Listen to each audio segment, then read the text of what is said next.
नमस्कार समस्त को मोर जय जगन्नाथ। आसतु आम डेंगू विषय किसी जाना आ पूर्वर गोटे वीडियो बनई जे डेंगू विषय किसी आम जानापी तो गोटे वीडियो रे आम सब किसी आलोचना करें। बर्तमान डेंगूर परिस्थिति पूरा जटिल होती तेणु आम डेंगू विषय किसी अधिका जाना अधिका जानिले डेंगू ठू आम रक्षा पाइबा। तो कौन हो डेंगूर दी प्रकार डेंगू ज्वर हुए गोटे आमको किसी बिना लक्षण रे भी डेंगू होउची। तो आमर NS1 गोटे टाइप आ 1GM 1GG 2 टाइप। तो कौन हो फास्ट जिते डेंगू ज्वर हो फास्ट 4-5 दिन आमको किसी विपद नहीं आम डॉक्टर को ट्रीटमेंट अनुसार औषध खाइबा। आमे ब्लड रो सीबीसी टेस्ट करे नबा कहीं सेटा करले जानबा हमरो प्लेटलेट केते अच्छी। तो डेंगू हेले हमर प्लेटलेट कमी कमी जाए रोगी दुर्बल हो पड़े से आम कौन करवा प्लेटलेट केते अच्छी जानवा आम सीबीसी टेस्ट करिया सीबीसी टेस्ट कले आम जानबा।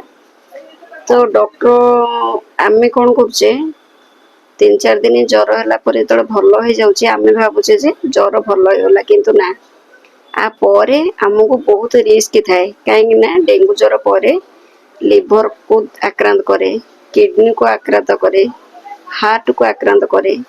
तेणुक आम डॉक्टर सागर परामर्श रहा आउ जो पर्यंत प्लेटलेट रो नॉर्मल काउंट न आसी से पर्यंत आम सीबीसी टेस्ट करवा प्रतिदिन। तो मु कही पूर्व वीडियो रे गोटे घर उपचार भंडा पत्र रस खाइबा। तो मु मन रखिया को कहूँ जो मानकर लिवर को आक्रांत करता से माने भंडा पत्र खाइबा उचित नुहे।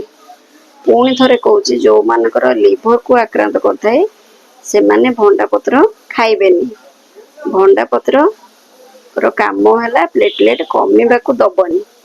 तेणु आमर जदि प्लेटलेट कमी जाइए डाक्तर परामर्श अनुसार आम ब्लड रे प्लेटलेट नबा प्लेटलेट नेले ही प्लेटलेट बढ़िबो।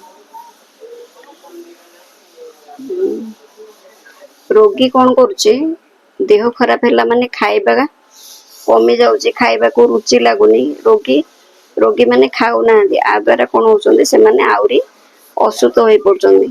पूरा सरल खाद्य संतुला रुटी गरम भात नॉर्मल खाद्य आमको रुचि लागू न लागू आम खाद्यटा खाइले शीघ्र सुस्थ हवा कहीं इे खाद्य खाइबानी से पावरफुल मेडिसिन खाइबा तो आउरी असुस्थ हो पड़ा।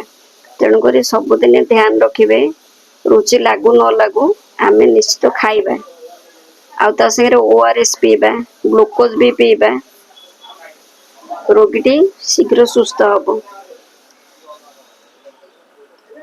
मो भिडियोटी केमिति लागिला आपण माने निश्चित कमेंट करी जणाइबे। रखुची नमस्कार।